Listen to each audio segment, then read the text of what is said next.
Okay, this is the first video in a series of self-help videos produced by the Nitty Gritty Business Group. In this video we're going to show you how to access your hosted domain using cPanel.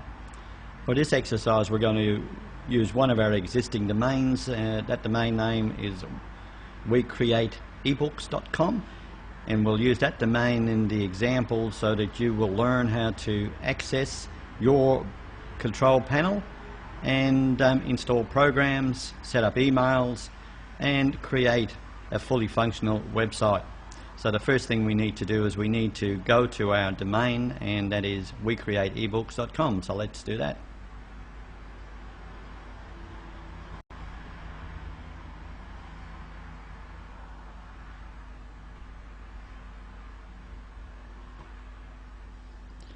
We've already got it in history, so we get there straight away. This just verifies that we're actually getting to the correct domain and site. Now at the end of the URL, or in your domain box on your browser, just go to the end of the line and type in the word cPanel. It stands for Control Panel, and that will bring up a login box for you first, but will eventually bring up a login box asking for your username and login, which would have been given to you. We've bypassed that step because we're already logged in to cPanel.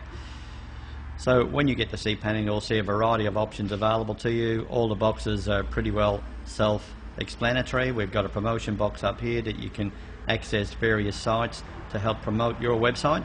You've got preferences, so you can have a look at a couple of videos of getting started, change your password, update your details, change the layout, and set up some shortcuts. What we're going to do today is we're actually going to look at your email account setup. So we're going to create an email account for this domain, and to do so we do the obvious thing, we click on email accounts. Again, the way that cPanel operates is very self-explanatory. It's very intuitive. If you're not sure and you want to actually get further details, you can watch an onboard video that comes with the system. But for this exercise we're going to create an account for admin.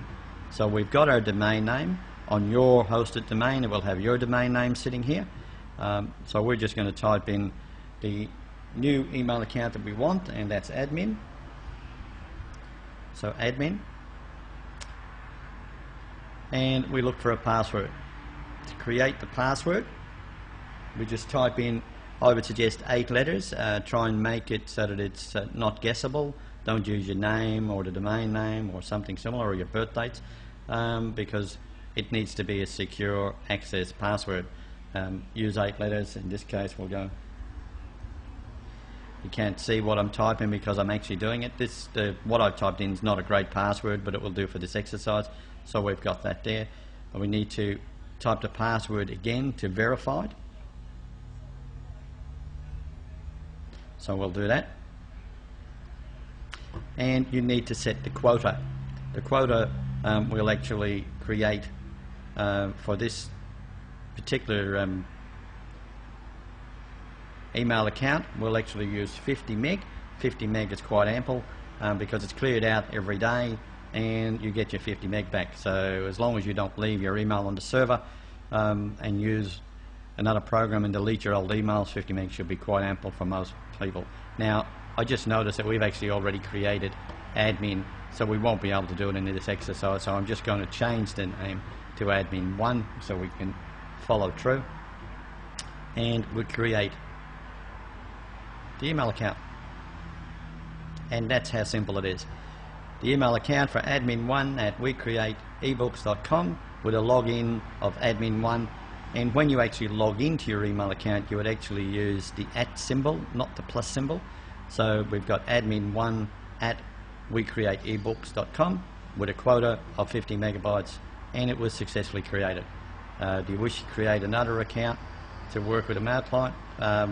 If you wish to configure your accounts, you can actually do this by clicking yes. So let's go ahead and have a look at that. This allows you to configure your client, that's your desktop client, to access the email.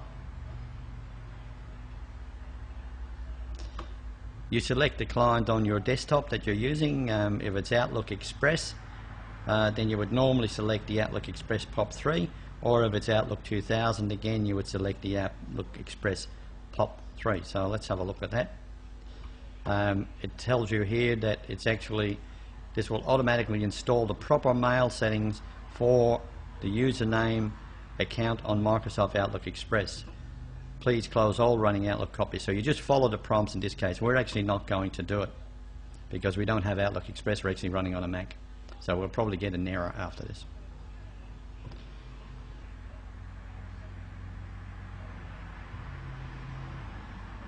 And when it asks you to download the reg file, we're actually going to cancel because we actually don't want to do this. But if you're running in a Windows environment, you would say yes and follow the prompts. That's how simple it is. So it creates access for Outlook. If you want to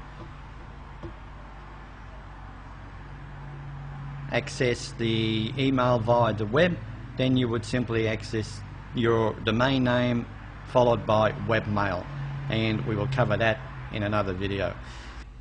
We'll go back to the main site now just by clicking the go back button, and down the bottom of the page we'll actually see that there is actually a home button here. You can see that we've already set up the 2 email addresses. What I'm going to do before I go back is I'm actually going to delete both of these. We might leave the admin, are you sure you want to delete? We go yes. We go back. And again down the bottom of the list we've got a home button that will take us back to cPanel. And there we go. So we can have a look. In the next videos we're going to cover a variety of topics, including using Fantastico to set up a fully functional website. My name is Fred Gillen and this is the Nitty Gritty Business Group video tutorials.